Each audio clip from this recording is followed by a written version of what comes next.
มันจะซดขี้แมงวันมึงมันออกหันโอ้ยสิซื้ออย่างกะฮิบซื้อตัวละกะฮิบเมื่ออย่างกันยังมางมกัดตั้งแต่กูนี่อยู่เอาแก้วโจมึงนี่ออกมันก็ว่าซัดแก้วมึงหันมันนั้นแหละไปฮิบซื้อฮิบเมื่อโอ้ก็ให้กูกัดมึงแน่อีขี้แมงวันอันเวลาเขาซื้อหลายแล้วเพิ่นมีอันโปรโมชั่นแถมอันนั้นนี่ให้อยู่วะ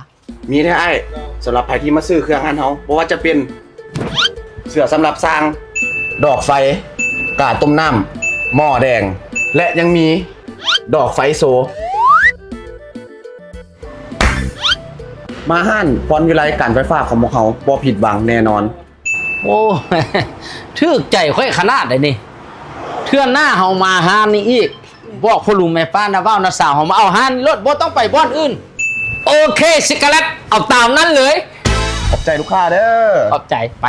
ถึกอีกเนาะเท่าเนาะห้านนี้เนาะ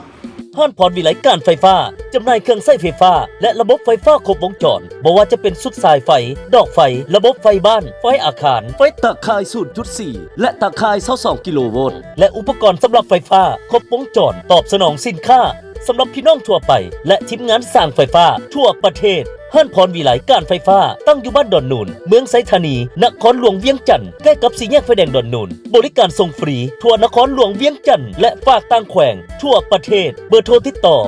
020 2842 2226และ020 9845 2226บริการส่งฟรีทั่วนครหลวงเวียงจันทร์และฝากต่างแขวงทั่วประเทศพิเศษซื้อสินค้านำทางห้านพวกเขาระยะนี้รับของแถมฟรีหลากหลายรายการห้านพรวิไลการไฟฟ้าว่องไวปลอดภัยมั่นใจคุณภาพ